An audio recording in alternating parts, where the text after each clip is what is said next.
Thanks for tuning in to FPFO. Before we get started, we just wanted to, kind of send our prayers to the family of Damar Hamlin. If you watched the game on Monday night, Bills and Bengals, you saw the tragic event that happened. We're praying for, Damar and his family, hoping that he pulls through.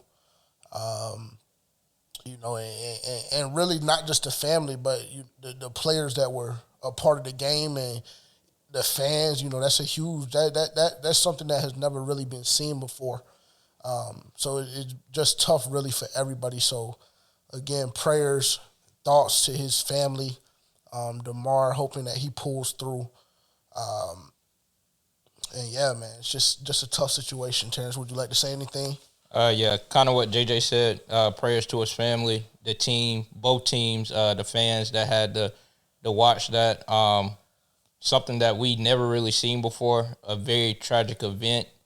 Like a lot of other guys said, that he was out there playing one of the biggest games of his life and made a pretty routine tackle, and then a sprue of tragic events happened after that. So. Yeah, if you're familiar with the game, then you know what kind of conditions he's in and things like that. So we just want to extend our prayers and thoughts to his family and to the Buffalo Bills. Sure, man, for sure. Again, welcome to For Panthers Fans Only. I'm your host, JJ. I'm your co-host, Terrence. Thank y'all for being here. Of course, my bad. I didn't mean to cut you off. Oh, no, you good. Just a rough week, man. A rough week. You suffered a loss Sunday against Tampa Bay, but then you're quickly reminded Monday night that shit is a little bit deeper than football, bro. Shit is a little bit deeper than football. And really, it just, 24 years old, it kind of just puts things into perspective that, life around you can be looking normal. Everything can be going how it's going, just typical life. And everything can be snatched away from you just in a split second, honestly. So it kind of just gives a different perspective for me personally. I'd say that just something to be aware of, and just something to be thankful for. That every morning that you wake up, it's just another opportunity to live life and do what you want to do in this world. So. Damar, based on what I've read and things of that nature, I won't sit here and say that, I'm extremely familiar with the guy, because I'm not. So I'm not going to paint that narrative. But just based upon what I've seen on Twitter and just around social media, he seems like a great dude. I know he's had a huge impact on a lot of the kids from his community. Seems like a very family-oriented guy. So, again, just praying that he pulls through. And I will say it's going to be a little difficult, I'd say, to come in here and talk about football, but that's what we're here to do. That's what we're here to do, and Damar is on our hearts. But we're just gonna get into the show.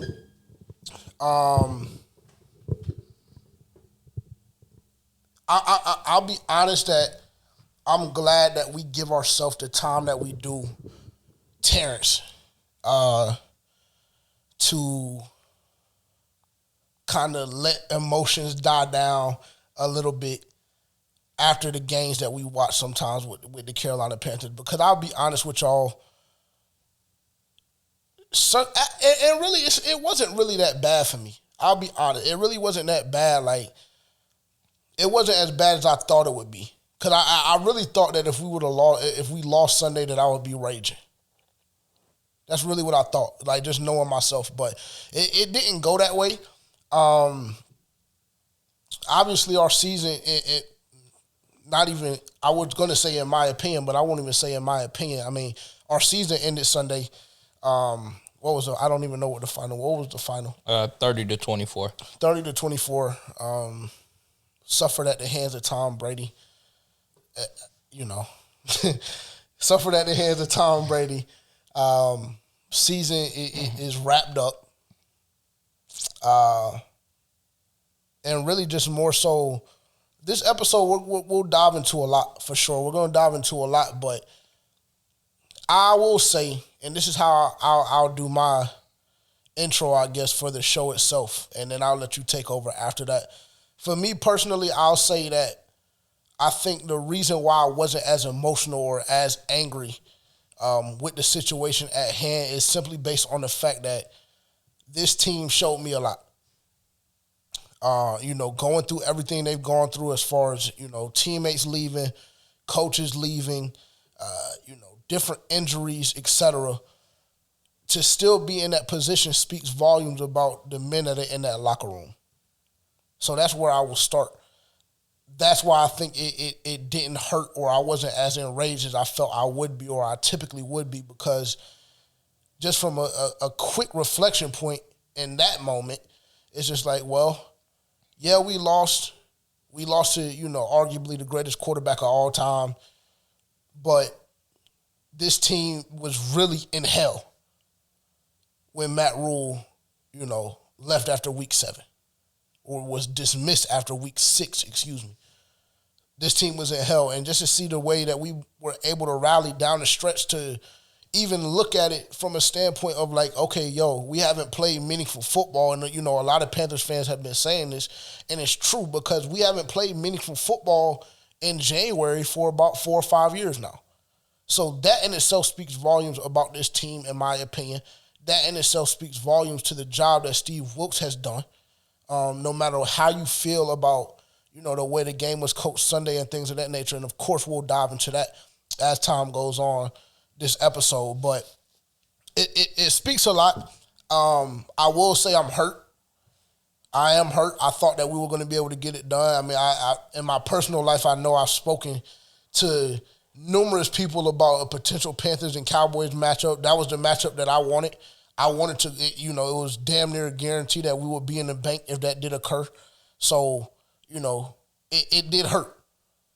But it was almost one of those things where it was okay, because, if you told me in late September, middle October, that we would be in this situation, I might would have laughed in your face.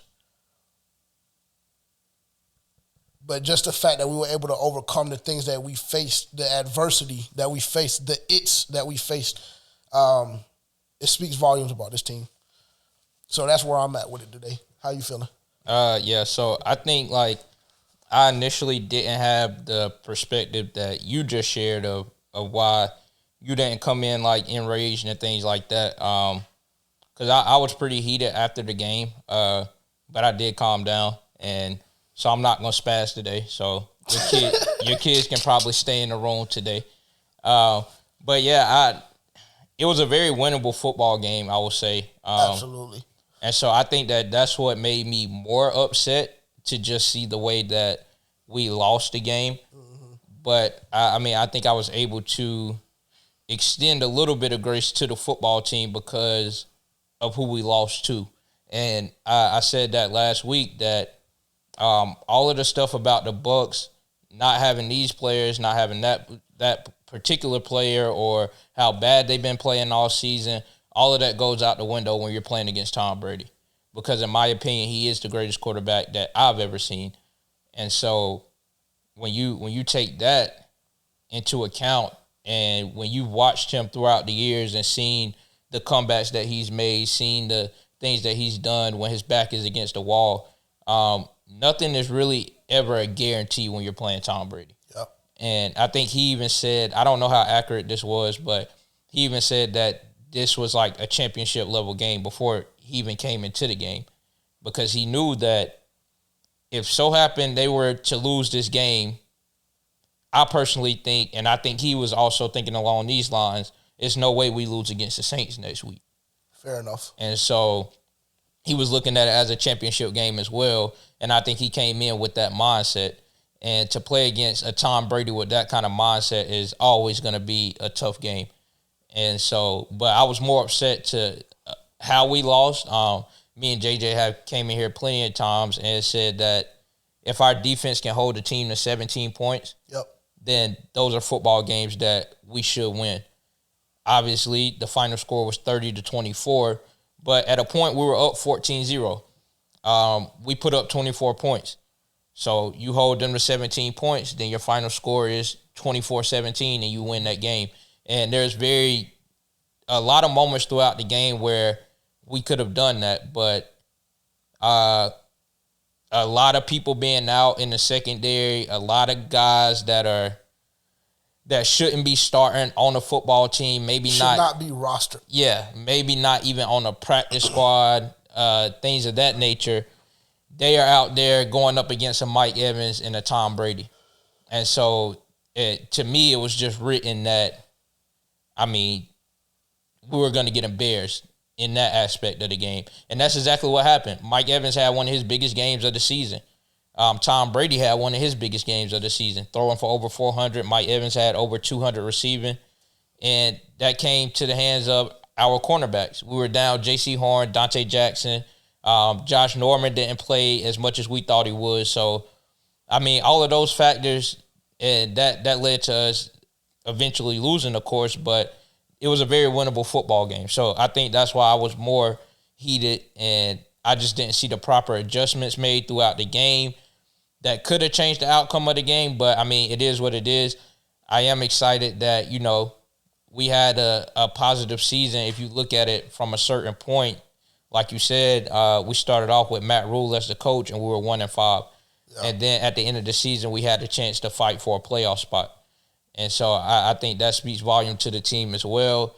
And then, me and JJ, we had some big moments this year too. I was able to see my first win in person. Facts. And so that's a big win in my books. And it was a blowout win. So, and we were able to catch a couple games this year and things like that. So that's basically how I'm feeling coming into it. But yeah, like you said, we'll dive into a little more of break the game down a little more, what we've seen and things like that. So yeah, for sure.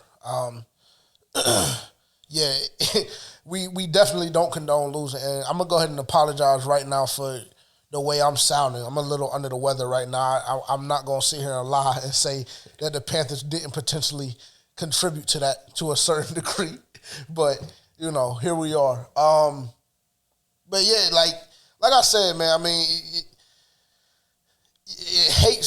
hate that it went the way that it did, but from the middle point of the season, from week 7, we were dealt a very, very tough hand. We were, and again, I think that it speaks to the resilience of this football team and the guys that are in that locker room in particular.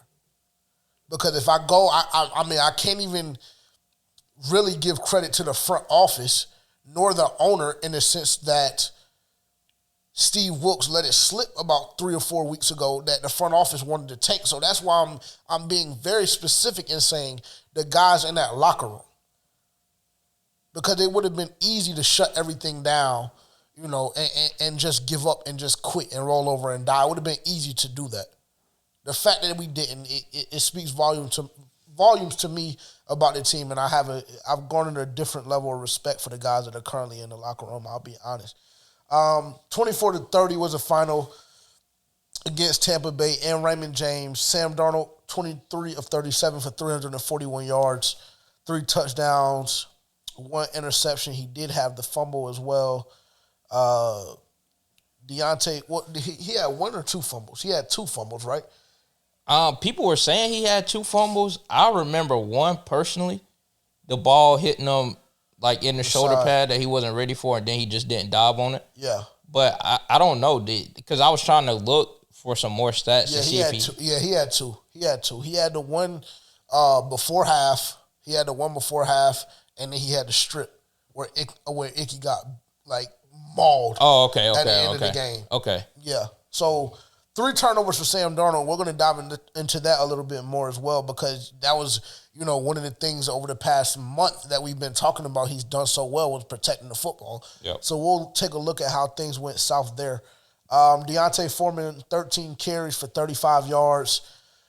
DJ Moore led the team in receptions, six catches, 117 yards, and a touchdown. Shaw Smith was relatively close behind him, 4 catches for 70 yards and a touchdown. So that's that for the Carolina Panthers. Tom Brady, 34 of 45 for 432 yards and 3 touchdowns. Receiving, Mike Evans had 10 catches for 207 and all 3 touchdowns from Brady went to him. Defensively, the only reason I'm bringing up defense is because Frankie Louvu had 13 total tackles and a sack and 3 TFLs. And I don't want to start there. But matter of fact, I'll stick to how we have it planned. How about that? I'll stick to how we have it planned because, we said last week that Terrence actually specifically said last week, playing off of something that I said, that guys in the box, the front 7, would have to step up and make plays. We understood that the J.C. Horn injury was going to be significant. We understood that Dante Jackson hasn't been available, since Thursday Night Football against Atlanta. We understood all of those things. So I think my biggest problem after going back and watching film was I won't even necessarily say the lack of effort, because I don't want to paint that narrative, because I don't think it was a lack of effort. But the inability to get to the quarterback really, really bothered me Sunday afternoon. It did. And I believe, and I think that if y'all go back and watch the game and watch film again, I believe that's where it started. And, the games that we've won over the past month to month and a half, we've been extremely successful up front on both sides of the football. Both sides of the football, we've been extremely successful. We've won more reps than we've lost. This week, that was not the case, right? So, and I am going to go here because this is how I want to start, to be transparent. Because we have, and Terrence said he's going to tone down, he's not going to spaz, and I'm going to do my best not to do so as well, right? But a lot of people will always, have comments to make, and y'all seen me and Terrence, get into it a little bit on this podcast as it pertains to Brian Burns, okay? So let me kind of give y'all, an entranceway to my brain to a certain degree. My issue with Brian Burns has never been that he's not a great player. That's never been my stance on Brian Burns. I think Brian Burns is a great player. I think that he's, top 10, top 15 pass rushers in the league. Arguably right now, statistically, he's top 5, top 6, whatever may have you. I understand all of that. My problem with Brian Burns, and given the circumstances have not been the same as they were this week throughout the past couple of seasons, I understand that. But there's been moments in which we've needed Brian Burns to make a big play. We've needed Brian Burns to make his presence felt. And time again, and again, this isn't a slander Brian Burns thing, because just to, go off on a sidebar, shout out Carolina Blitz, but I did watch, his interview or whatever may have you after the game, and he took accountability. So it's not like I'm saying something that's disrespectful or anything like that. I'm saying the way that I feel. And because it's been confirmed by Brian Burns, I understand that he knows that he has to be better as well. So that's why I'm going the way I'm going, right? It cannot be a championship game. It cannot be a championship game and you only end the game with 3 tackles. If you're living like that. If you're living like that, it can't be a championship game and you end the game with 3 tackles, 2 solos, and 1 TFL. Cool. So you had 2, realistically, if we're just being honest, you had 2 tackles and 1 TFL, right? So why is JJ always so hard on Brian Burns? Because I believe that I understand the level of Brian Burns is capable of playing. I believe that he can be an elite pass rusher in this league. I believe that he can be a generational talent should he decide to take that next step. But my issue is, and always has been, his desire to win at times. And people will look at me crazy because, he'll have these games like we saw with Detroit, right? He'll have these games or whatever may have you where he kind of takes shit over. And really, I had a rebuttal then last week, even with saying that he quote unquote took that game over because yes, he had the 2 big sacks, at the end of the third quarter and going into the fourth. But before and after that, he was MIA. He had no other stats. So it's like, yeah, okay, cool, I get it. Like, it's going to look good come contract time. But if we're being honest, where were you the rest of the time? Where were you when the team needed you the most?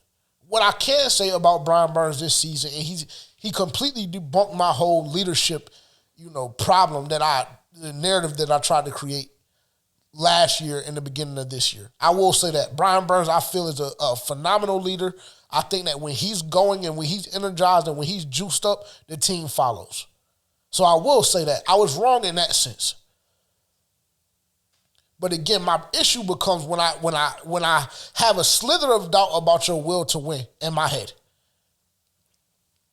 And when I see a performance like I saw Sunday, because yes, it's on the D-line. Yes, it's on the D-line. I understand that. But you're the leader of that group. So while Brady, and we're going to get into the cornerback room as well because, again, this isn't a bash Brian Burns thing, but that's kind of just how it happened. While Brady, the greatest quarterback of all time, arguably, why he has time to pat the fucking football for 4, 5, 6 seconds in the pocket is just beyond me. That is not a coaching thing. Because I really have a lot to say today.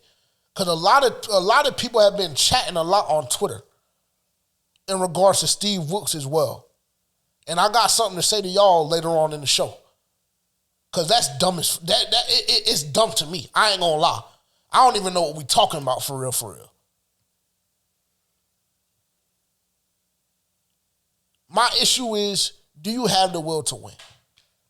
And time again, obviously, we haven't been in this situation in 5 years, and Brian Burns has not been a part of the team that long, so the stakes haven't been as high.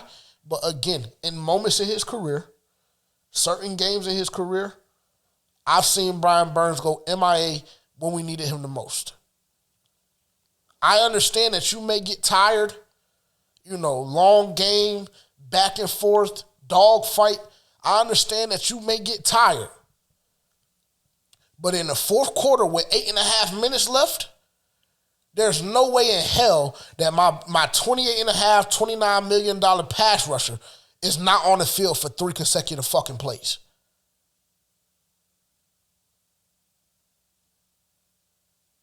So that's where my issue comes in. And then what really pissed me off, and this is a coaching thing, and I guess I'll just look directly at Al Holcomb, but when he comes back, now we want to put him in coverage. And we saw what happened earlier in the season. And me and Terrence both have been extremely vocal about how we felt about Brian Burns in coverage. And if you look at the tape, it backs what we say. So why, when Brian Burns comes off for 3 consecutive plays, when he comes back, he's in coverage, is just simply fucking beyond me. I'll just be honest with y'all. I didn't understand it. And guess what happened when he came back and got dropped into coverage? A little option route right into his zone, gained for about 15 to 20 yards. Too many fuck-ups. Steve Wilks goes into the press conference, and I'm sorry I'm getting ahead of myself. I apologize. I'm gonna let you defend your boy, because you gotta explain to me. You gotta explain this shit to me. But too many mistakes, bro. Too many mistakes, bro. Steve Wilks goes into the press conference and because he is the guy that he is, because he's the coach that he is, he tries and protects and defends his cornerbacks. I understand that you may have been in a cover 2 on one of those plays. I understand that you feel as though after looking at the film or whatever, as a coach, you should have called off the all-out blitz. I understand all of that shit. But I have a no-nonsense policy for lack of fucking effort. And C.J. Henderson, to have the piss-poor performance that he had Sunday, and then to have the audacity to not speak to the media for 2 consecutive motherfucking days, you lose my respect as a fucking man. Simple as that. And you can feel how you want to feel about it. Keith Taylor, we ragged on Keith Taylor enough. We know he shouldn't be in that position, but that's the hand that we were dealt. Now, C.J. Henderson, on the other hand, that shit rubbed me the wrong way as well. I lose respect for niggas like that as men. You got torched. So now come and explain to us what happened or what you saw. Because though Steve Wilks, again, being the coach that he is, though Steve Wilks came in Monday in the presser and said he didn't feel as though it was a lack of effort on the touchdown, that's not what I saw. Because what I saw was, is that the one we were in quarters, or was that the one that was the one that we were in, it was supposed to be cover 2? Yeah. Okay, cool. What I saw was a guy that, okay, maybe, yes, you're supposed to have safety help over the top. But what I saw in the middle of that play before the catch was even caught or before the catch was even made was I saw a guy that really didn't give a fuck about the play, really gave up on the play. And that was even before the catch. So then I have an issue with you because what I perceived to have happened or perceived to have happened was C.J. Henderson gets burnt. He knows that he's in a cover 2. He knows he's supposed to have safety help. So because the catch is made and because you fucked up, now I'm going to give up on the play because I'm going to try and show you up and show that was your responsibility. I don't respect that shit. And again, I'm going to try and relax. But it was just a lot of things Sunday that really, really ticked me off. Now we can go back to Brian Burns. You can say what you need to say, and we can have open dialogue. But just know that's how I'm feeling right now. I'll just be honest. That's how I'm feeling. I'm going to try and chill, but that's the energy I'm on. So you can kind of gauge my temperature. Because I know I throw curveballs at you every week when we come over here. You never know what JJ you're getting. But that's the energy I'm on today, just so you know. Yeah, I don't necessarily have like a rebuttal against what you said about Brian Burns, because like a performance like that is really inexcusable. If you desire to be paid like a T.J. Watt, like a Myles Garrett, like a Nick or Joey Bosa, guys of that talent, if you desire to be paid like that in situations like that, you do have to make plays. And he didn't do that this week. I will say that. So I really don't have anything to defend him about on that. I don't necessarily know about like the will to win. Okay. I just don't know. Like I feel like this can be tailored to maybe the culture that was established in the locker room before Steve Wilks got there. The inexperience in the team as a whole, and not just being aware of your situation. Fair because enough. I feel like I've seen this throughout a few games this year, like just them not really understanding the magnitude of the game or what they're playing for. Right. Because like the Pittsburgh game, like it's games like that to where if you go and do your job that game, then you're not really in a position this game. You're not really in that position this game. Mm-hmm. And so I feel like that goes to the lack of the culture that was established before Steve Wilks got there, because I do think that he preaches winning football. Absolutely. And winning football and accountability. Yeah. And because that's a huge thing as well. Yeah, I think he takes pride in coaching that way. And so, yeah, Brian Burns showed a lack of just a lack of an ability to make big plays when they needed to be made. And yeah, a quarterback like Tom Brady, he can't have that much time to throw the football. Mm-hmm. Like that just can't happen.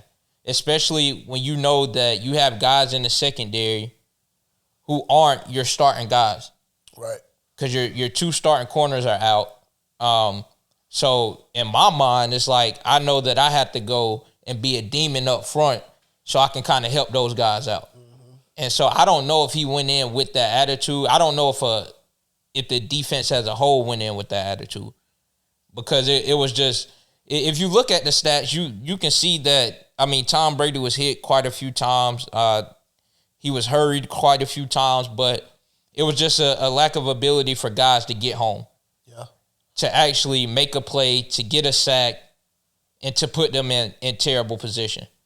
And then I want to go back to to when he was off the field, because me and JJ didn't watch the game together this week, but obviously when we don't watch it together, we're chatting back and forth because we're giving our updates play by play.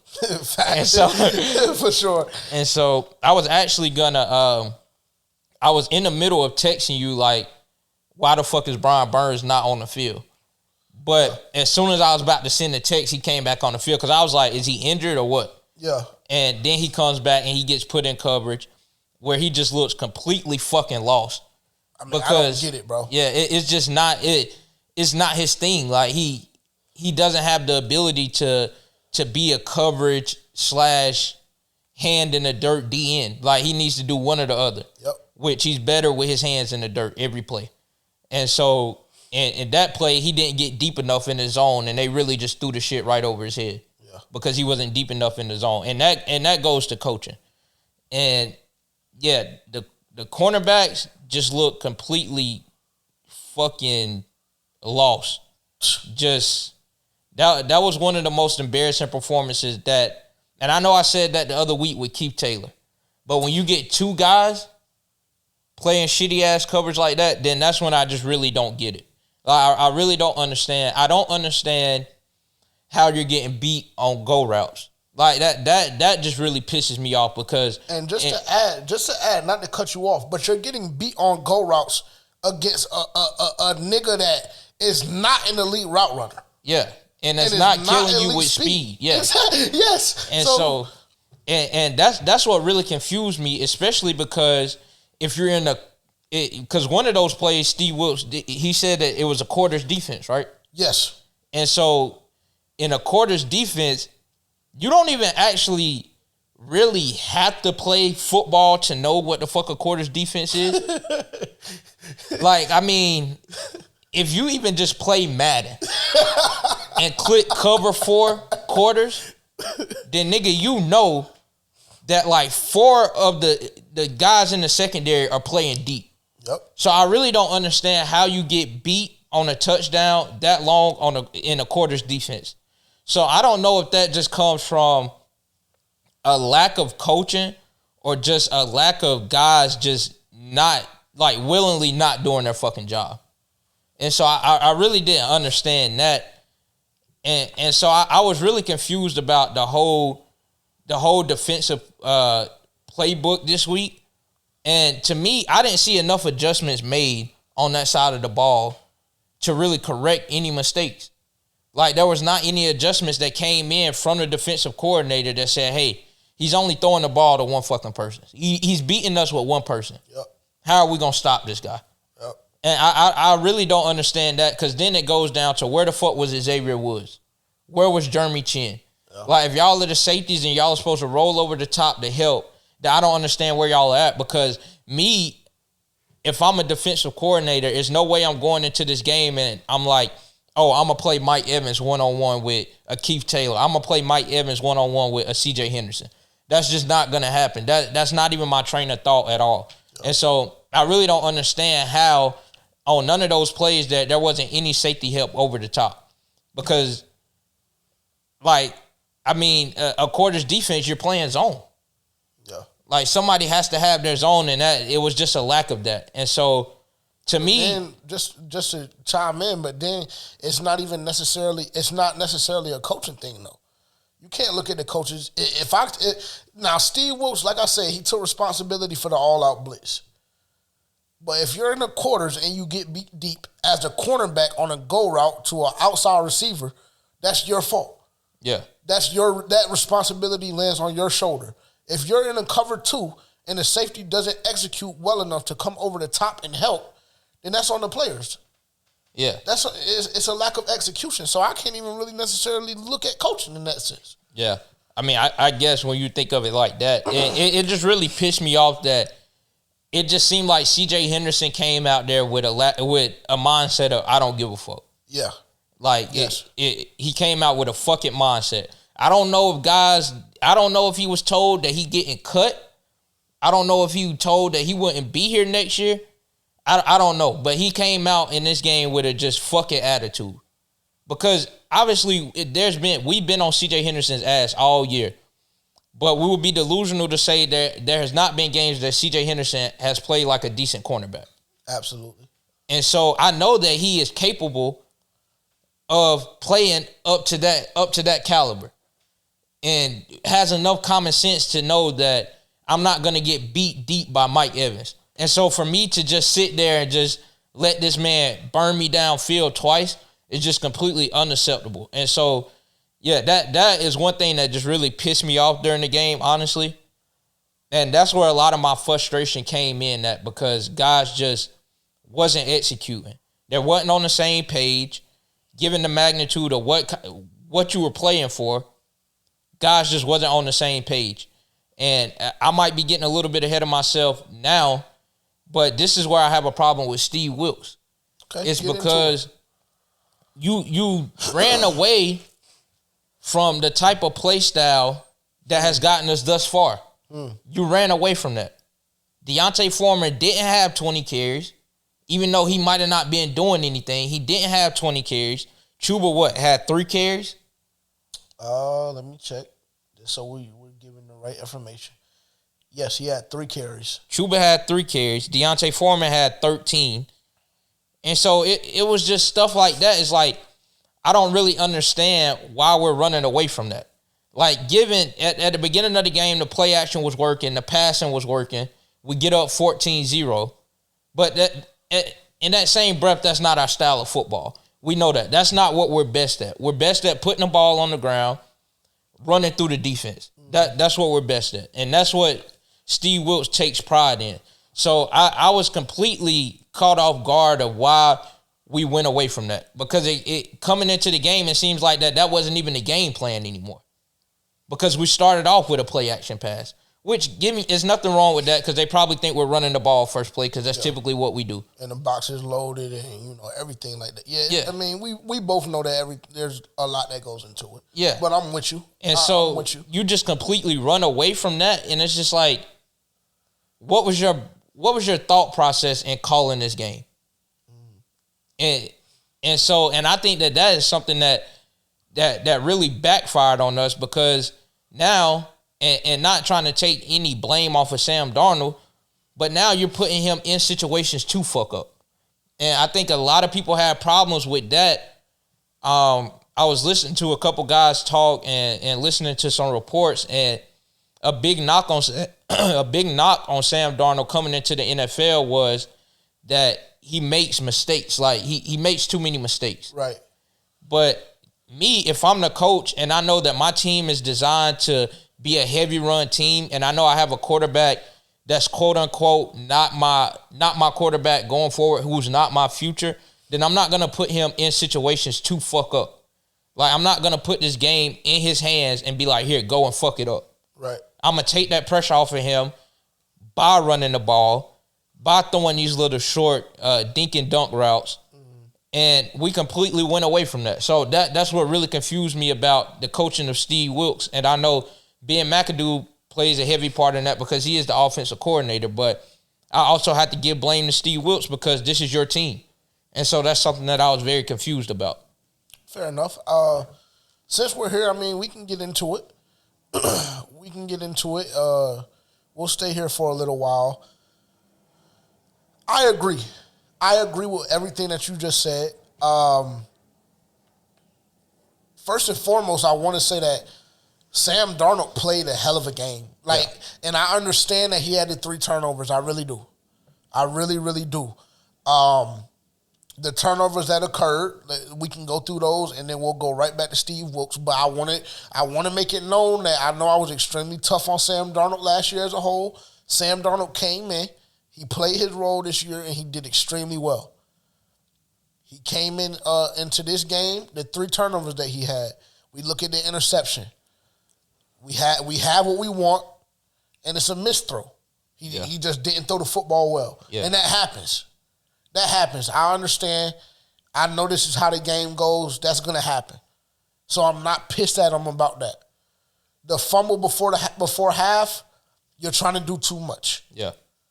You're trying to do way too much. And that's the only one that I'll look at Sam Darnold and be like, come on, dog. Like, come on. Dive on the ball. You just got to take the loss and just hop on the ball. So that's the only one that I'm really looking at Sam Darnold on for real. If I'm just being transparent. And then, of course, like we mentioned earlier, what was that? The second to last drive of the game. Our rookie just gets... Yeah, our rookie just gets mauled. Yeah. I mean, at that point, there's not, like, because I heard, some reporters and journalists after the game, trying to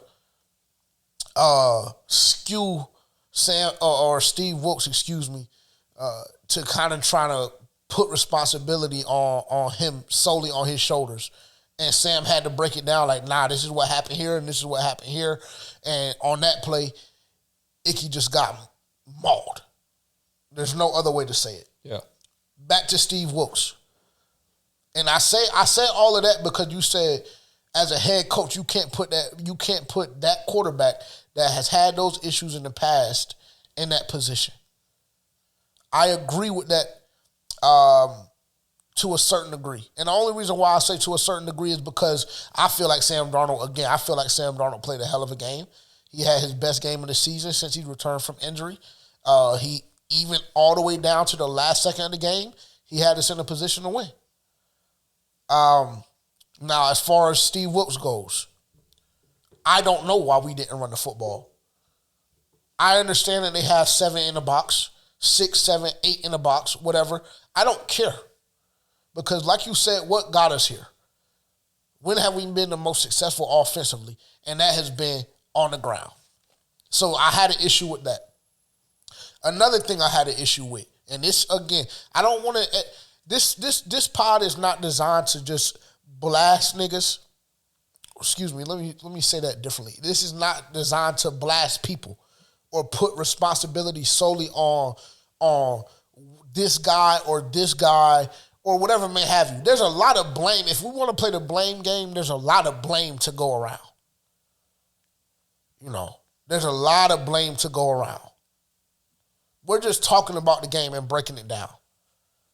My position on Steve Wilks still has not changed. Still has not changed.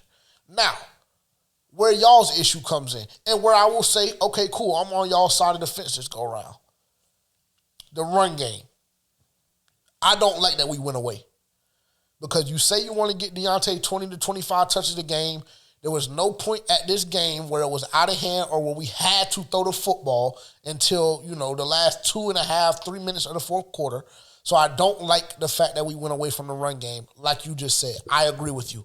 Another thing that I did not like as it pertains to how the game was called, and what I feel as though Steve Wilks has a direct influence over. I did not, by any stretch of the imagination, like when we were up 7-0. We were on our 42 or 43, 4th and 1.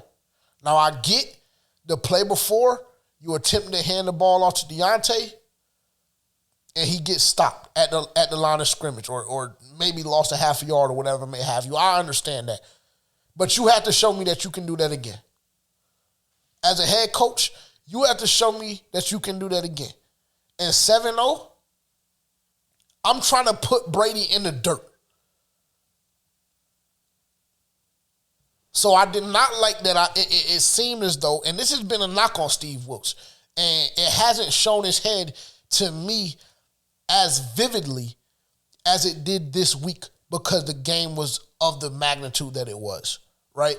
So I did not like that. I don't like, because to me that's soft shit. Because to me it's one of two things. And I know Steve Wilks, let him tell it, it's him having confidence in his defense. We were in minus territory, all of this, et cetera, et cetera. Okay, cool. But to me, that's soft shit. Because it's an admittance that we don't believe as an offense we can gain 1 yard on you. Nothing about this offensive line this whole season has told me or shown me that we cannot gain 1 yard on the Tampa Bay Buccaneers defense. So that's everything that was going on in my mind. 7-0, up 7-0, and we decide to put the ball on 4th and 1. Okay, cool. Your defense, they do what they need to do. We go back down and we score another touchdown. Perfect. So now we have Brady down 14-0, right? Bear with me. Let me tell the story. Now we have Brady down 14-0. Beautiful. You're in a phenomenal position. For me personally, I did not think that we would be up I did not think we would be up 14 points at any point in this game. Yep. If you would have asked me Sunday morning or asked me the week before, anything like that, I would have told you, no, this is going to be a dogfight all throughout the game. We will not be up 14-0, and they will not be up 14-0. Nobody will be up 14 points. It's just not going down like that. So for me, I'm feeling phenomenal. I mean, I'm feeling great. I'm in the stew, Terrence. I'm turned. You know how I get. I'm turned in the stew. Brady, he does what he does.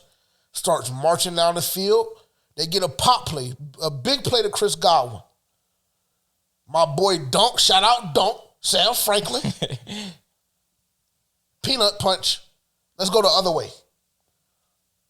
So we about to put these niggas in the dirt for real. Like for sure. You go down, cool. Try and execute, do this and that. Ultimately, you land in the 4th and 1 again. And so this one I have more of a problem with than the first one.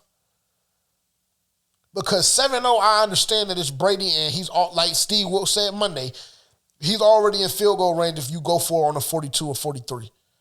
Okay, that's cute. 7-0, I'm fine with it. But 14-0, after we just got the turnover and the little bit of momentum that the Buccaneers had at that time was stripped away by Sam Franklin, I don't understand that by any stretch of the imagination. I don't get it. And then, like he said, we go, there was another 4th and 2 or 4th and 3 that we went for. I'm not sure if that was on the scoring drive or not, but he went for it to the little, out route to DJ Moore on the sideline. Great throw by Sam. Great catch, whatever may have you, cool. But 14-0, go ahead and put Brady in the dirt. If you would have taken this angle, I would have been okay with it as it pertains to the secondary. And this is another problem that I have.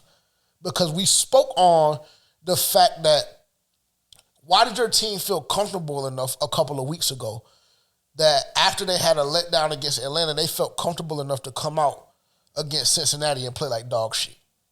But we gave you a pass. You remember we said that? We said that like 2 or 3 weeks, maybe not consecutively, but we said that 2 or 3 different episodes. Why did they feel comfortable, but we let you off the hook? Yeah. Then you get them up again for Seattle. We go bury them niggas. But then why did your team feel comfortable enough to feel entitled and not have to play hard against Mike Tomlin and the Pittsburgh Steelers? Okay. So then you come out this week.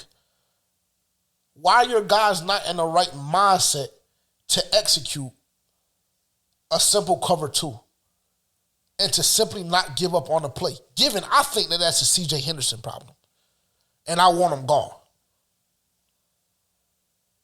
I want him gone. I don't want to see that nigga in the Carolina Panthers jersey ever again. I'm done with him.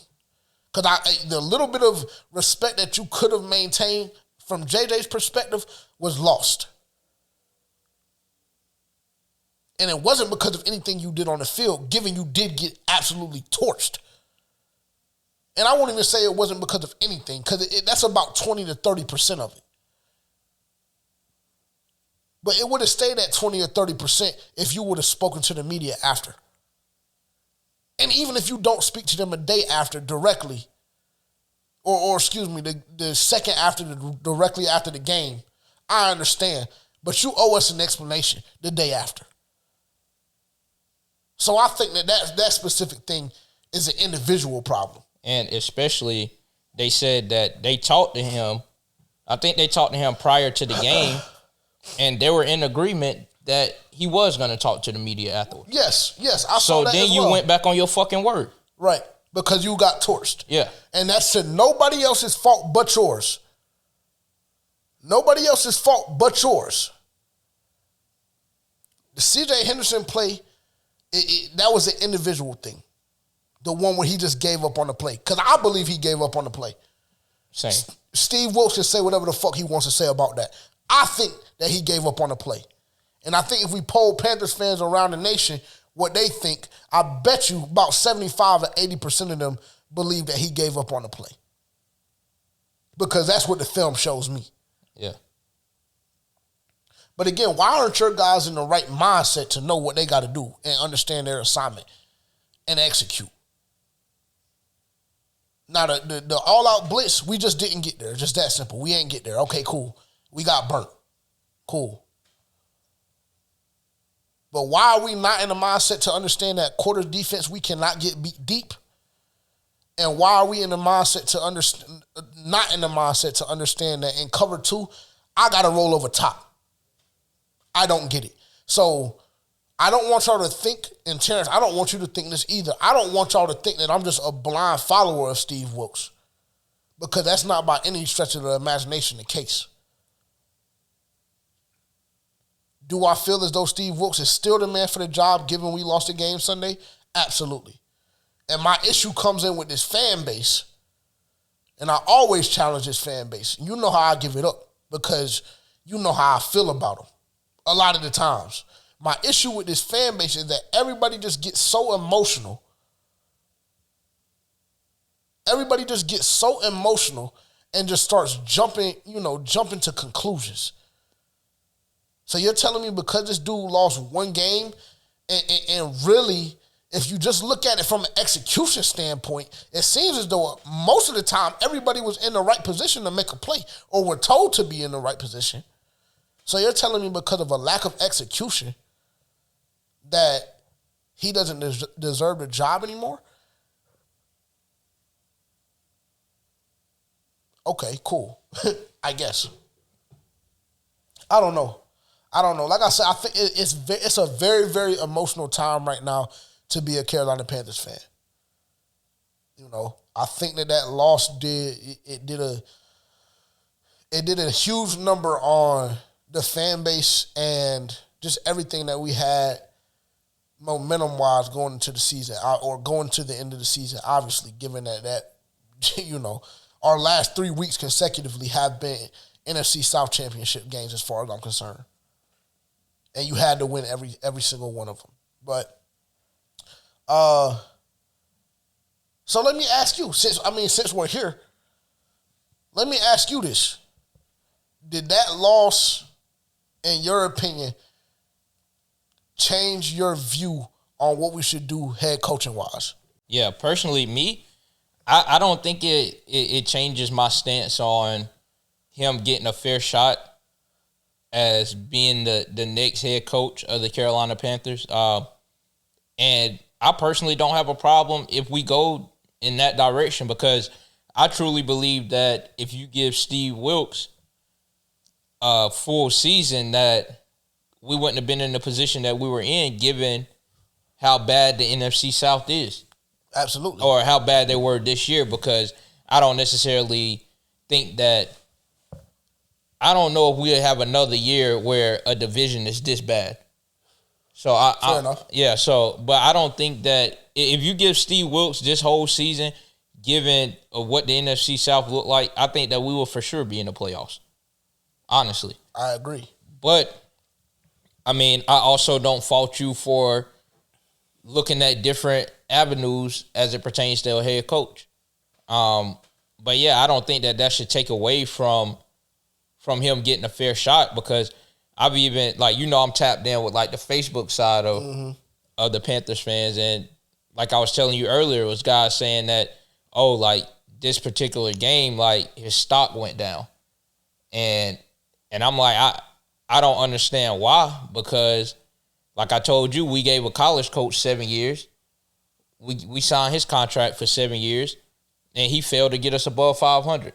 So I don't really understand how this one particular game could be the criteria for him getting a head coaching job.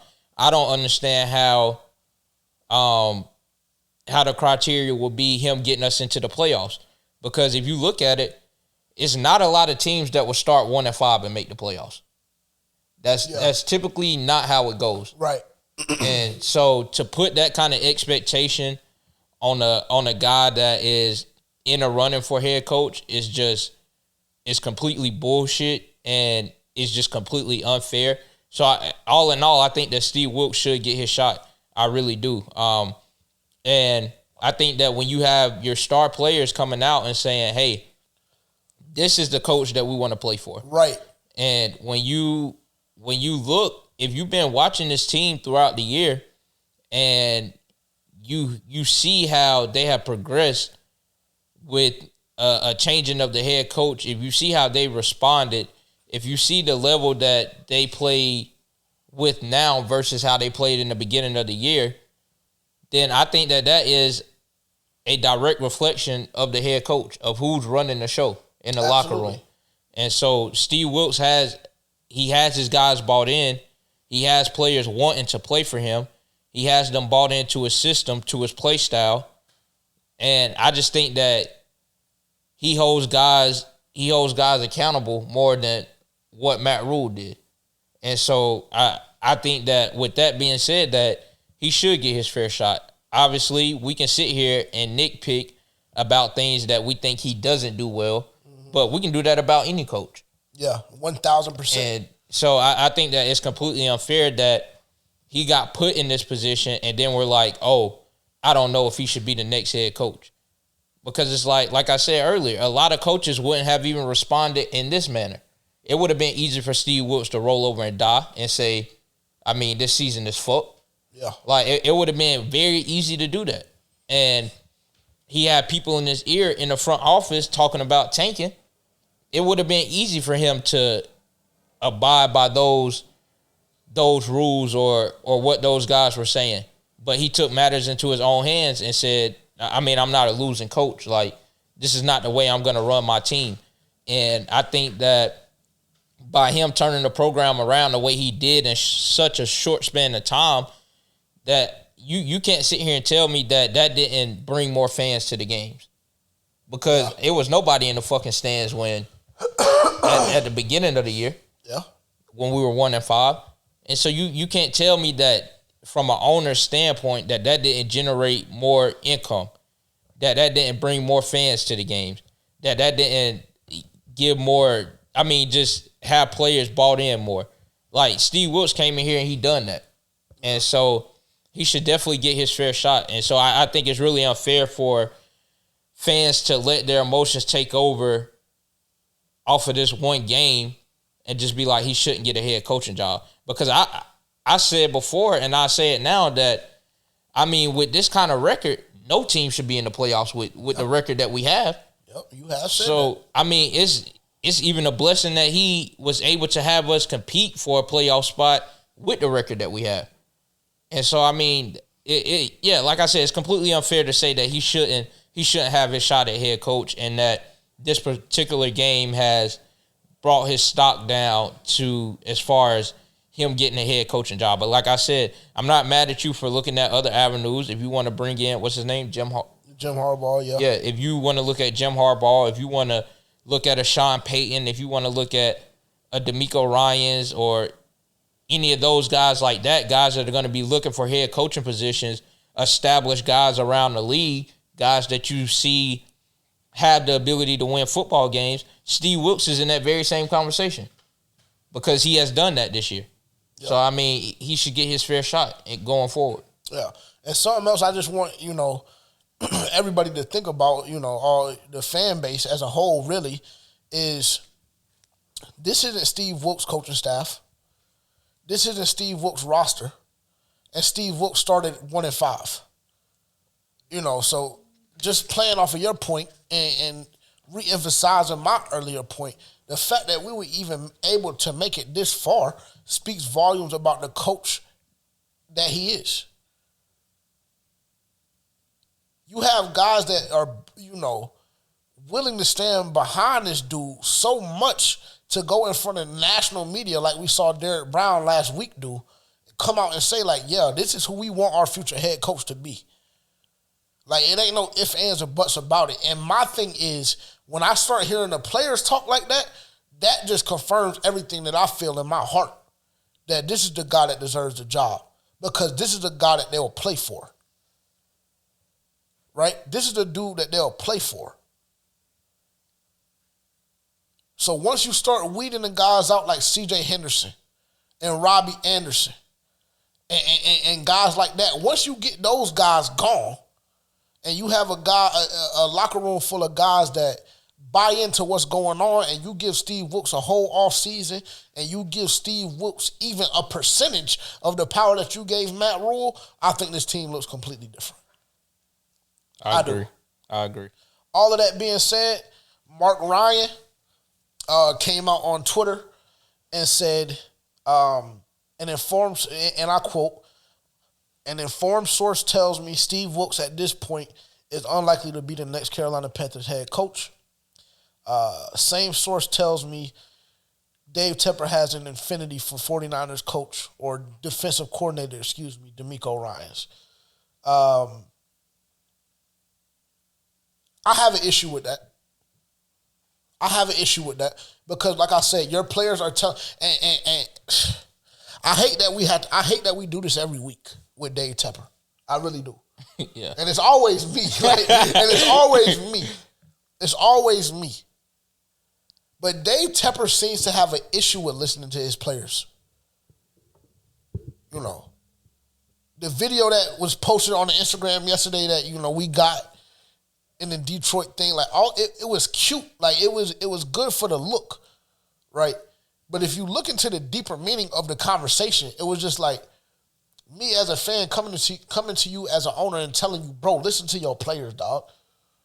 It really had less to do about the turf and more to do with, why don't you listen to your players? It seems to be a running problem. I really don't understand it. I don't get it with Dave Tepper. Yeah. I don't understand. I really don't, bro. I really don't. Another tweet that I saw this week. Before you get into that, I just wanted to make a comment on that.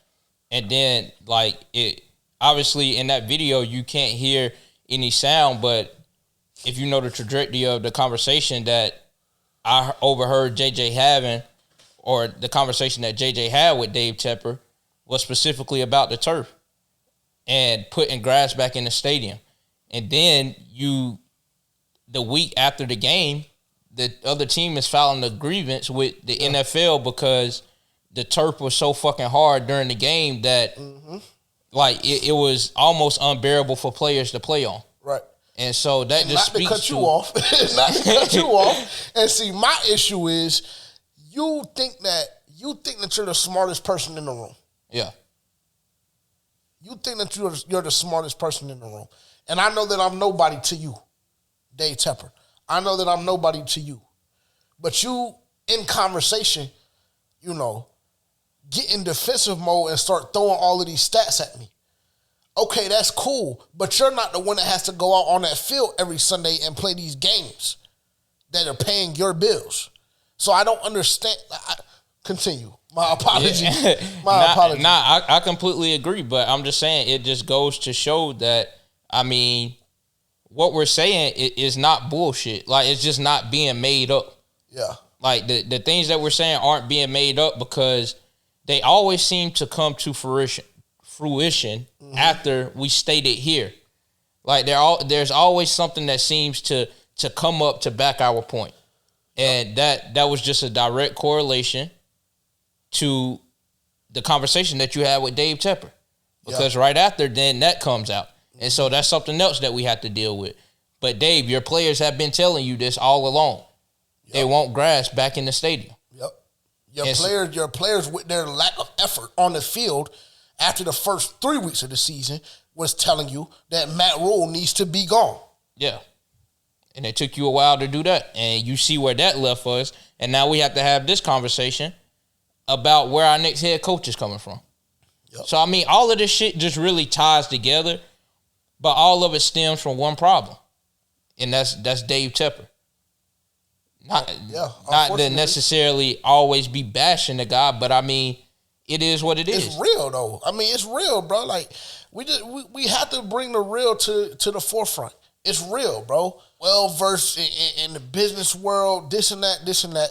But time and time again, step after step, Dave Tepper chooses to take a selfish approach. And I say selfish only because it's not even like, matter of fact, let me retract that. It's not a selfish approach. It's a my way or a highway type approach. And that to me is an issue. So that's where my problem comes in. I mean, I ain't gonna lie, like it's I don't know what he got going on. I ain't gonna lie. This man go off of pause.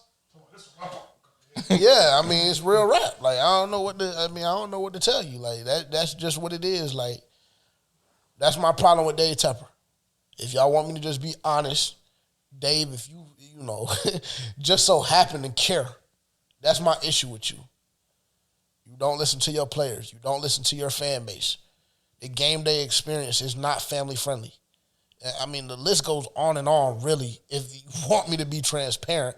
But the one that I'm talking about specifically is the fact that you don't listen to your players. Because the drinks is way too high in that bitch. Way too high. But that's a story for another day. Way too high. Way too high. But, and just to kind of wrap up the Steve Wilks thing, and then we'll just go to the head coaching job as a whole because, just based on what I just read coming from Mark Ryan, it seems as though the whole option of Steve Wilks being the head coach for the Carolina Panthers after this season is completely out of the window. But somebody said something that, completely supports what me and Terrence stance is on Steve Wilks as a whole. Jim Trotter on Steve Wilks, and this is another thing that came from Twitter. I don't know where he said this at, but again, another, reliable source, another guy that actually has a voice in this sports media game, not just any random fan, whatever may have you, but he came out and said, quote, he created not only a positive culture, but a team with an identity. That should mean a lot to Tepper, who has an opportunity to avoid the trap of hiring a coach in order to generate splashy headlines instead of someone who is better equipped to win football games. Now, going off of that, the most recent occurrence in this whole head coach debacle, and I call it a debacle because if you didn't give a head coach that was unproven out of college a 7-year contract, it wouldn't be what it is now. But the most recent news in this whole head coaching debacle is the fact that Dave Tepper has had one, if not more, conversations with Jim Harbaugh, head coach from Michigan. And if I'm being honest, again, I'm all about being real and transparent with the listener or the viewer, whichever one you prefer to be. If I'm being honest, I am not mad at that. That is really the only guy. That is the only guy. I mean, to hell with DeMeco Ryans, Sean Payton, etc. Whoever else you want to put on that list, Eric Bieniemy, the only guy that I'm willing to have a conversation about from a fan's perspective, obviously, because that's what this is.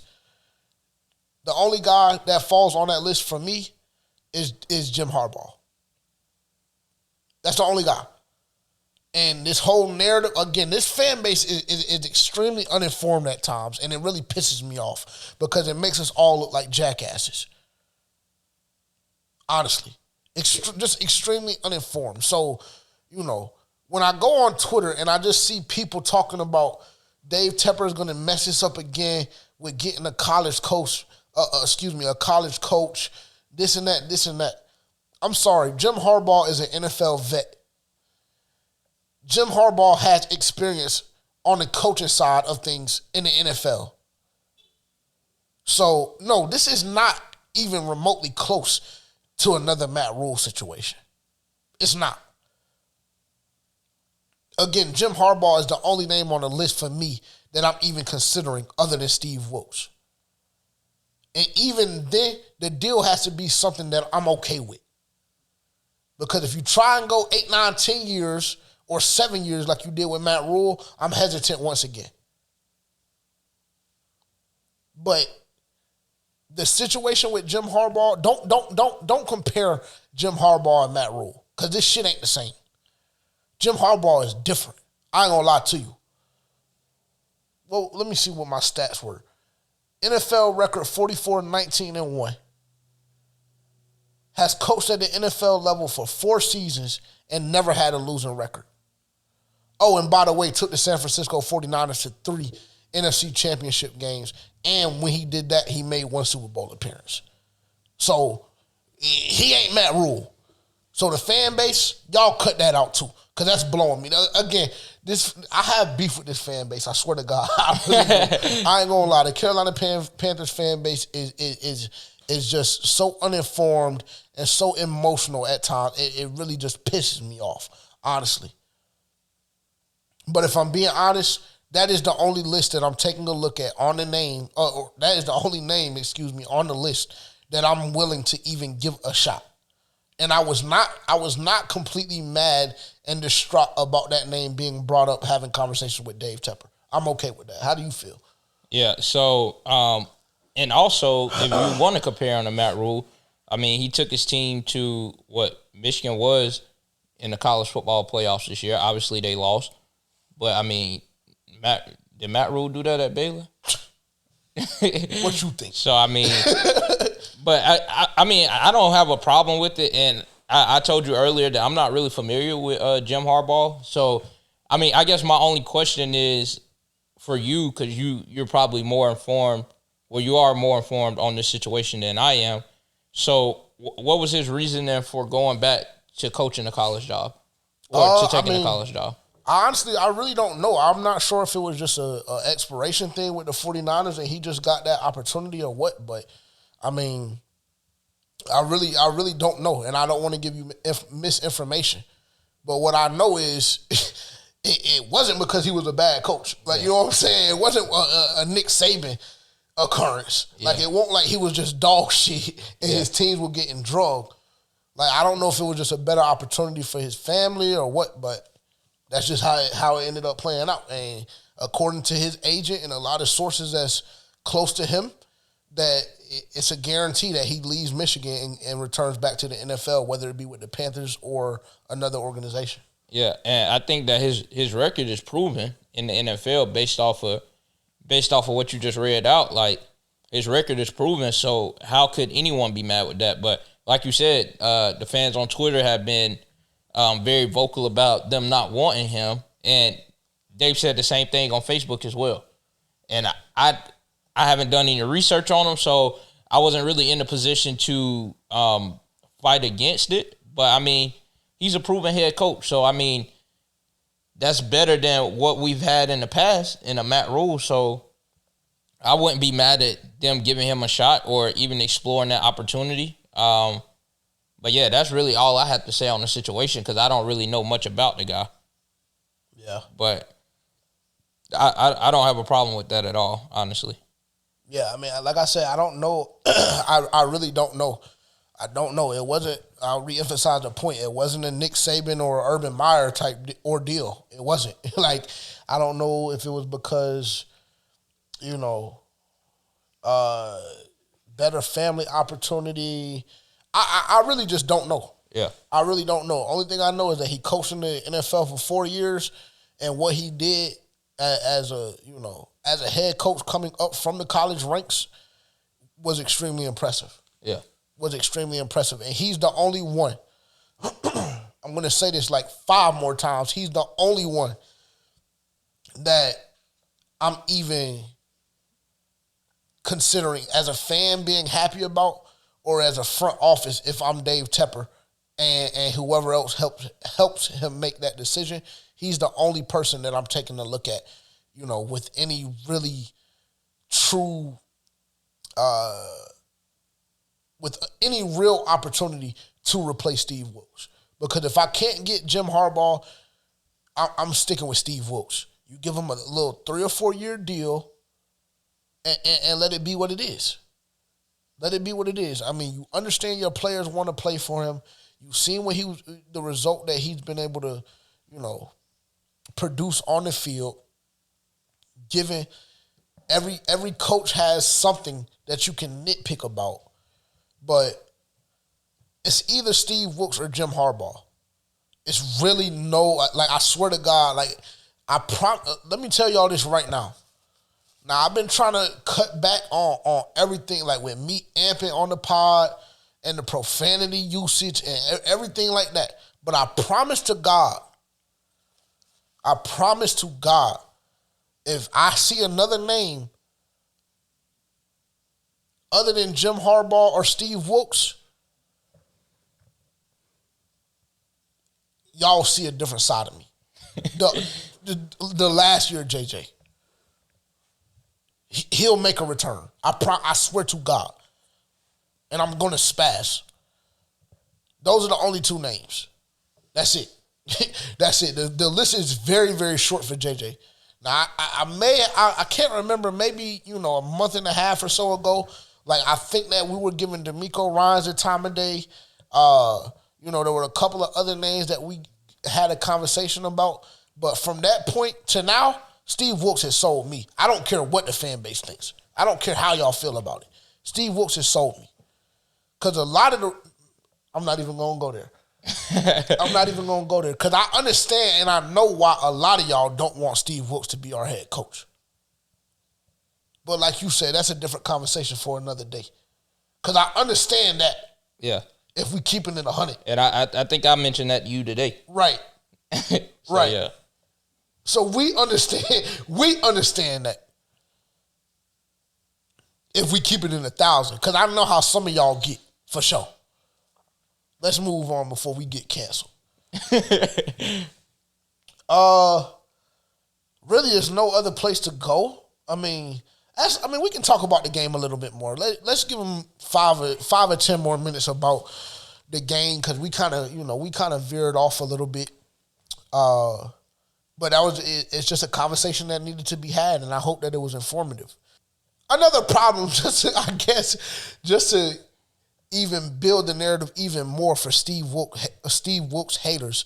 Another issue that I had with the game Sunday, and we're going to travel back to the DB room. Another issue I had was the fact that I did not see number 6 as much as I needed to. I did not see Josh Norman nearly as much as I needed to. Because my problem is, or my stance is, if you give Keith Taylor a shot and you give CJ a shot, and neither one of them can get the job done, I don't see how you can't give J-No a shot, because the one time he was tested in coverage, it resulted in an incomplete in a punt. Or incompletion in a punt. So I don't know, bro. I didn't see Josh Norman as much as I needed to Sunday. Yeah, I agree. I thought that I would see him way more than I personally only seen him for 2 plays. Me too, bro. I swear to God, bro. I watched film and everything, and I saw him for 3. I saw him for 3 plays, bro. Max. I swear to God. Because one of my boys was saying that he seen him on kickoff or whatever, but to me that don't really fucking count. I seen him for, you said 3 plays, I take it at your word, 3 plays. I seen him for 2. And so I just really want to know that why it was reported that he was going to get 20 to 25 reps and we're getting fucking torched in the secondary and he still only gets 2 to 3 plays. To me, that doesn't make any sense. Yeah. At all. Okay, it's cool that he just got in the system this week. Obviously, Josh Norman has been a Carolina Panther before. Right. Steve Wilks was a part of that defensive room when Josh Norman was there. Yes. So it's not like Steve Wilks is an unfamiliar face to Josh Norman or Josh Norman is an unfamiliar face to Steve Wilks. Right. And we seen how Josh Norman played when he was in that cornerback room, because he was looking like one of the best corners in the league.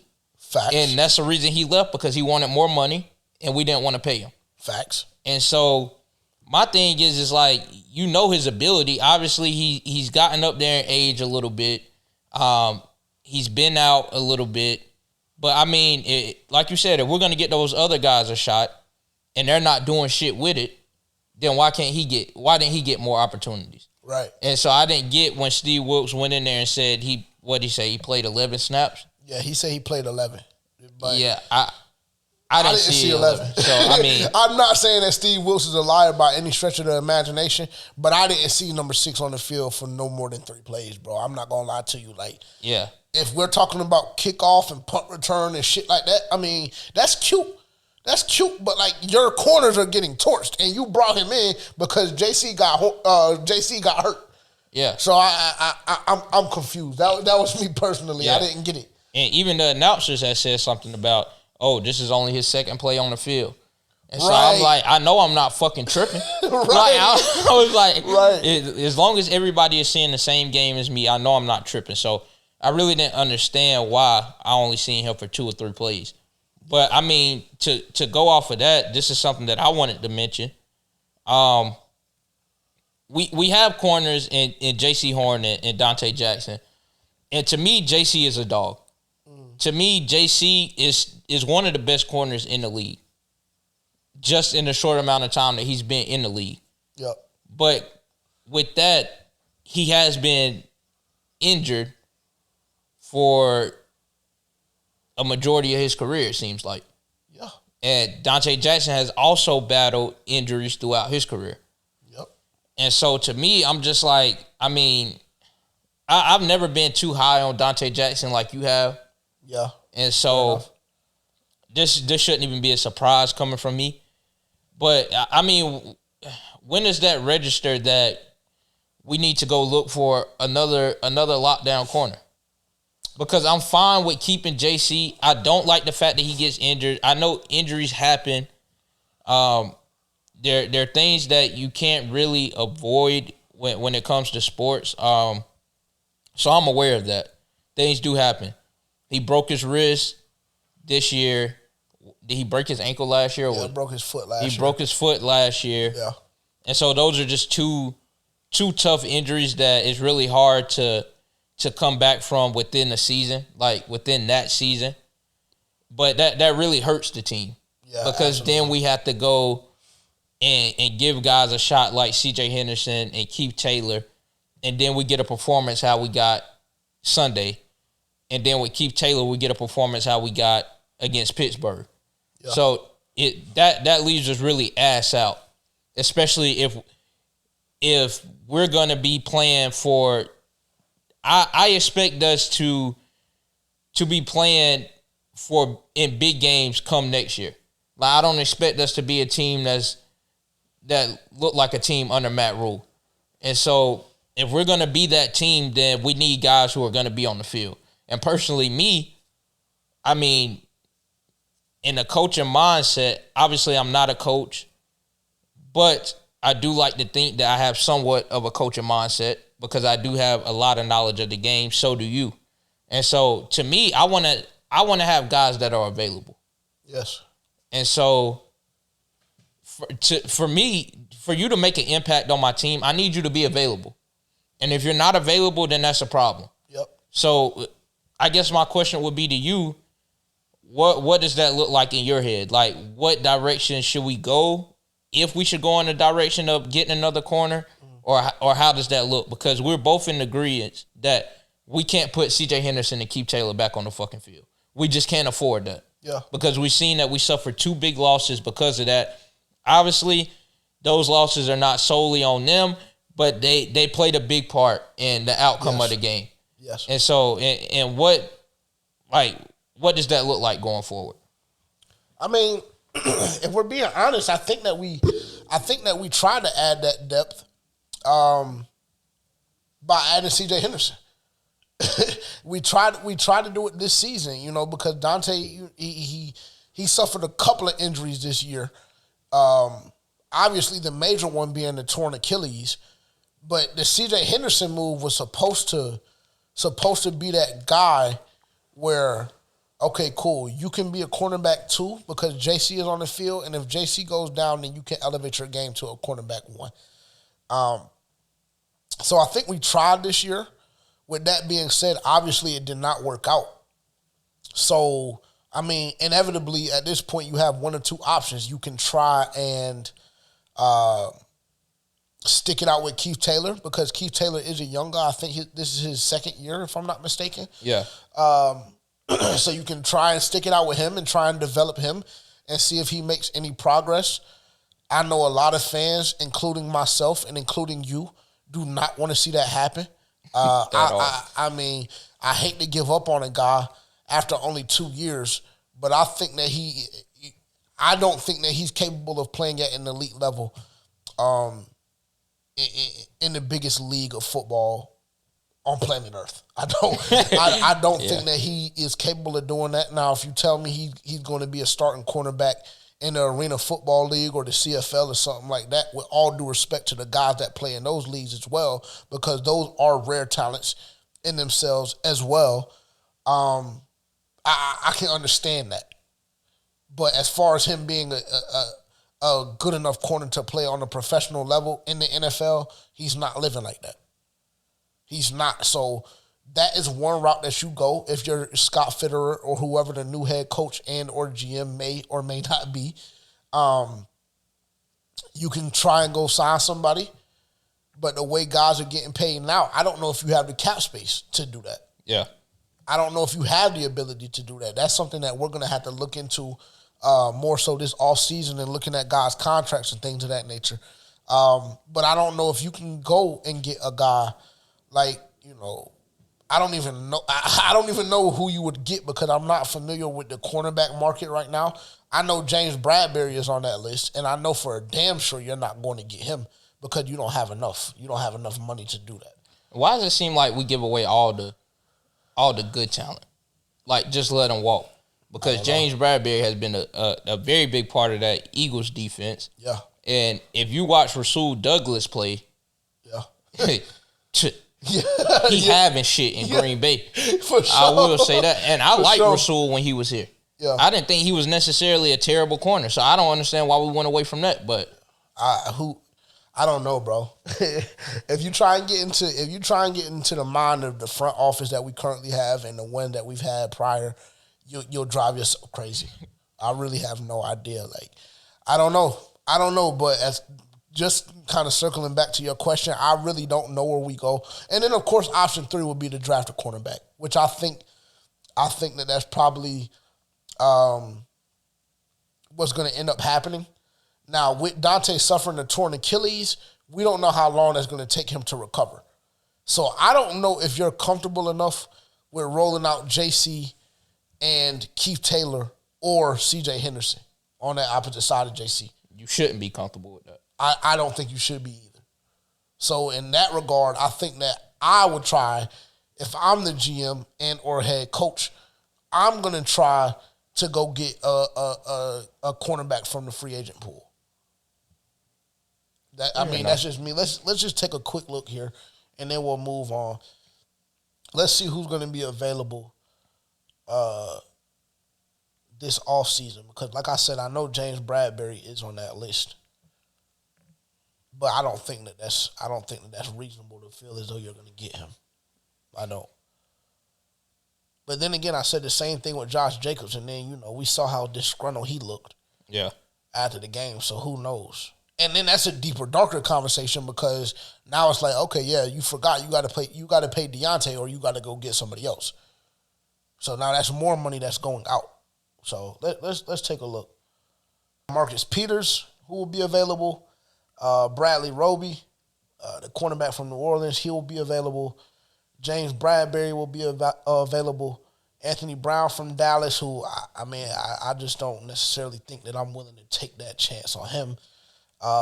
Eli Apple, who's had a roller coaster career as far as I'm concerned. Patrick Peterson, he's old, and I know he's made a couple of big plays for that Minnesota defense this year, but I'm still not willing to give him an extended contract. If he wants to come in on 2 or 3 years, cool, so be it.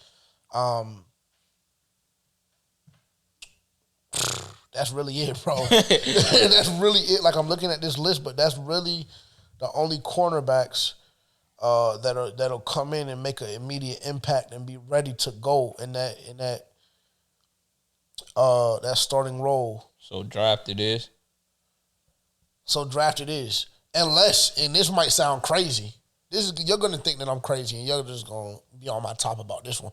Unless you want to turn Sam Franklin into a cornerback. No. Why? I mean, he already plays nickel. Because I like that for him. I don't know if I necessarily trust him in coverage to cover the best wide receivers in the league.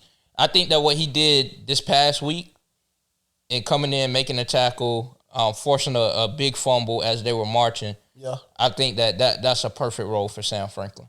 Okay. Fair enough. Me personally. Fair enough. I knew you wasn't gonna like that. Yeah, I don't think we get any more in depth than that with him. As far as his role. You don't think Sam Franklin could do a better job than CJ or Keith Taylor? I don't want to experiment with it. Okay. I understand that. I'm not mad. Yeah, I don't want to experiment with it. I'd rather bring in a guy who's played corner, who knows how to play corner, and who can make an immediate impact.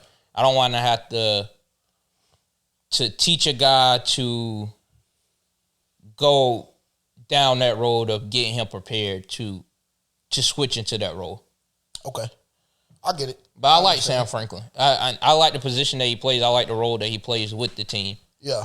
And so I feel like that's perfect for him, honestly. Fair enough. In my opinion. Yeah. I'm a huge Sam Franklin fan as well, so it's just like, it's a possibility. Yeah. But I think that it could be one of those circumstances where I could garner a hatred for Sam Franklin if he goes to the outside. Yeah. That's always a possibility as well.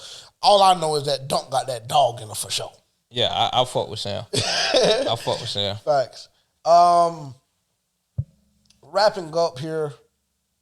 Again, I mean, if as far as I'm concerned, we could go 3 or 4 hours, but we're just simply not going to do that. So there's a lot of things that we can cover as it pertains to the game and things of that nature. But I kind of just wanted to come in and touch on the things that were the most glaring in the game this past week to us, and what I also was seeing the fan base speak on, because I'm assuming that's what y'all want to hear.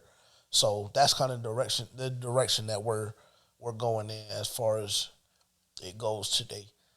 Let's see.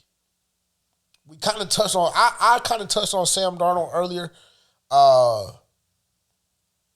And just for time's sake, we'll save that conversation for next week. Okay. We'll save the Sam Darnold conversation for next week, because it seems to me right now, and this is just what I'm seeing. So y'all don't shoot the messenger. But it seems to me right now that the Panthers fan base is split directly in the middle on whether we should stick it out with Sam or draft a quarterback in the 2023 draft. That's what I see right now. Yeah, I mean, I have my stance on it, but like you said, we can wait the next week to go into it. It's just, if there's only certain particular quarterbacks available, then I want to stick with Sam personally. Okay. Well, we'll dive into it more next week. How about that? Cool. Because we'll have to take a look at his contract, because if I'm not mistaken, I think his contract expires this year. Yeah, it's up. So then right now, from the sounds of it, we have a lot of damn money going out. Yeah, for sure. Thank you, Matt Rule, for that. Fucking bozo. Players of the week. Let's go here. Players of the week. And we'll just do it how we've been doing it the past couple of weeks. We'll go players of the week, and then we'll go best and worst. I'll start it off this week. My player of the week or player of the game is DJ Moore. A lot has been said about DJ Moore. A lot has been said about DJ Moore from my mouth as well, in particular. But what I've seen from DJ this year has been extremely impressive.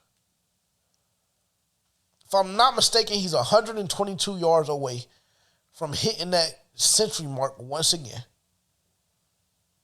So that in itself, when you go through 3 quarterbacks, speaks volumes. Yeah, he's at 878 right now. So he's 122 away from breaking 1,000 again. Career high in touchdowns with 7 this year. And just if we break it down to the game, because it is player of the game, 6 for 117 and 47.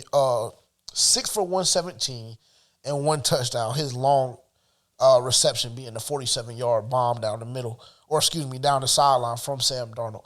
Hell of a throw too, by the way, with Vita Vea crashing down on you. For him to still deliver the ball as well as he did speaks volumes about, his arm talent. But just getting back on track, DJ Moore to me has grown up this year.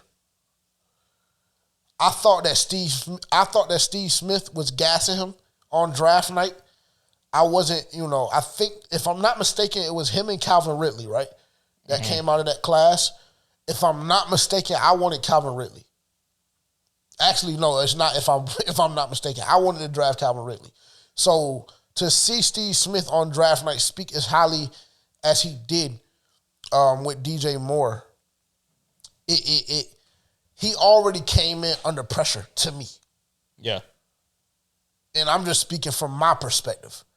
Because, if Steve Smith, arguably the greatest Panther of all time, if he's gassing you this way, you got to show me. I ain't going to lie to you. And really, I need to see it from day one. And in all actuality, DJ Moore has done that. A lot of people try to laugh Terrence out of the room and off of social media when he compared DJ Moore to Amari Cooper. And I'll be transparent with you, this season, you can say what you want. DJ has shown himself to be a dog, bro. DJ has shown himself to be a dog. DJ has shown himself to be a true number one wide receiver. He living like that. So that's why he gets my player of the game. And again, I could go another 15 to 20 minutes and just seeing his development and just touching on the things that I've seen, him mature in specifically this season. It hasn't been easy, bro. It hasn't been easy. When you're a star, which DJ Moore is a star, no matter how you look at it, DJ Moore is a star. When you're a star, it could be very, very easy for you to say, fuck this. Honestly. DJ Moore has not done that, and he's given everything he's had this season. I'm not gonna lie. I've been extremely impressed with his maturation this year. I have a different level of respect for DJ Moore based on what I've seen this year, specifically the last couple of weeks, to close this season out. I'll be honest. He did everything in his power to get the Carolina Panthers into the playoffs. Best and worst, the best thing that I saw, I'd say, is Sam Darnold, honestly. That could be your best and worst, but for me, it was my best. I don't think that we've seen a performance like that from Sam Darnold since he's been in the Carolina Panther uniform. I think that his decision-making was, really flawless, if I'm being honest with y'all. Again, the pass to Sullivan down the seam or to the post, whatever you want to call it, that was the right decision. The interception was the right decision. He just didn't get enough under the football. And again, those kind of throws happen, but that is by far the best that I've seen Sam Darnold look in the Carolina Panthers uniform. And it about damn near almost made me feel differently about what we should do in the future as it pertains to quarterback. But again, we'll save that conversation for next week. But that was the best thing that I saw for time's sake was Sam Darnold, his performance. Again, just for his stats, 23 of 37, 341 yards and 3 touchdowns with that interception going with it as well. But a hell of a game from Sam Darnold. He did everything in his power as well to try and win us that football game. At a certain point, obviously it cost us. You're trying to do a little too much, but I'd rather you try and do a little too much than you showing a lack of effort. So, because as y'all know, I've been extremely vocal about how I feel about C.J. Henderson at this very moment because of a lack of effort. So, kudos to Sam Darnold. And obviously the worst thing that I saw this week was the secondary play. And I'll just leave it at that. Yeah. So I mean, I guess we're gonna have kind of similar things. My player of the game is Sam Darnold. You can look at the turnovers and say I might be crazy, but I personally think the turnovers that he had didn't really put us in position to lose the football game. Because those turnovers, when he threw that pick, were we up 7-0 or was it? I think it was like, I think that pick came in the second half, if I'm not mistaken, or was it the first half? I really can't remember. What I do know is we were up, irregardless, because it was either 7-0, 14-0, or 14-10. I want to say it was 7-0, but I might be mistaken. Either way, after that, we still had opportunity to win the game. And even after the fumble, him not diving on the ball, we still had an opportunity to win the game. Yep. And you named out his stats. He threw for 341, had 3 touchdowns. Yeah. Like you said, we haven't seen him play like that since he's been in the Carolina Panthers uniform. And I think that he was able to show his ability to be able to pass the ball, to be able to make good decisions. And so he gets my player of the game. The best thing I saw would probably be, it makes it seem like I'm going in the same direction again, but is the passing game, basically. Okay, no, that's fair. I mean, we showed the ability that we can throw the football, even though that's not our identity. That's not what we do particularly well. We're a ground and pound football team. But I think that when you, like, looking at the longevity of the situation, you realize that you don't have someone back there who is incompetent of making plays. Yeah. You don't have someone who's back there that's incompetent of running your offense. And so that's why I think that was the best thing I seen. The worst thing I seen is the secondary. I mean, my God, it just looked fucking pathetic. And I don't ever want to see another game like that again. I know I said the same thing with Keith Taylor, but like I said earlier, when you get 2 guys on the same type of bullshit, it just really fucking blows me. And so the secondary was just fucking terrible, and that's the worst thing I seen, pretty much. Fair enough. Well, that pretty much does it. Again, we're going to table that Sam Darnold conversation for next week, and I'm putting it in my notes right now. Because it's a conversation that needs to be had. Again, based on what I've seen on Twitter, on Facebook, everywhere I look where Carolina Panthers fans are talking, it seems like the crowd is 50-50.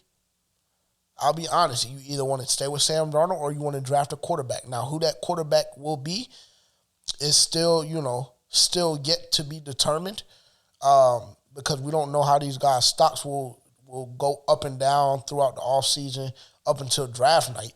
But that's what you're either on the Sam Darnold train and you're rocking with him, or you want to draft a quarterback. That's what I've seen from the fan base at this very moment. So again, we'll come in here and talk about that next week as we wrap the season. As well, we're going to give out some awards, some team awards, FPFO awards, the FPFO Grammys. I don't know if we'll do that next week or the following week, just so, we'll have another week of content or whatever.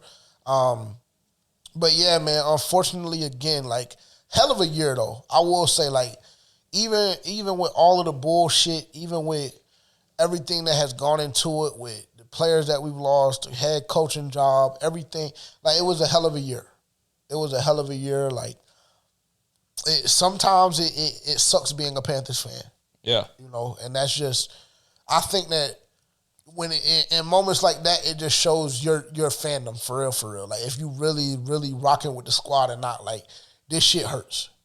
Like, I would have loved if we could have came up here popping that shit in our glasses and everything with bumping Sweet Caroline, et cetera, et cetera. Like, I would have loved that, but I mean, it hurts, bro. It hurts, and really, if you care enough, it's supposed to. So that's where we're at. Again, an unfortunate end to just a very, very extremely eventful season. But, there's always next year. That's what they say, right? That's what they say. That's true. Yeah, for sure. Well, we do appreciate y'all tuning in. We will be back next week, so make sure you're tuned in. And yeah, we have the Saints next week. I don't give a fuck if we lose or win the game. I just want to see somebody step up and make some plays. And also, by the way, I didn't do Frankie justice this episode, and I know that you're just happy about that because Frank showed up and bro did. And I'm gonna just leave it at that because you know that I'm not capping. Did he or did he not? That's cute. He put us on his back, there, bro. I ain't gonna lie. Yes or no? That's cute. Thank you guys for tuning in. Another episode. Follow us on all platforms. Yeah, thank you guys for liking, subscribing, continue to interact, continue to comment. We're going to continue pushing content, but we appreciate all the support this season, and we will be back next week. Sure. I get money with some blood, yeah. But you don't know, you ain't never seen my other side. Complexion that's from my mother's side. Don't got the ways of my brother's side. I will give you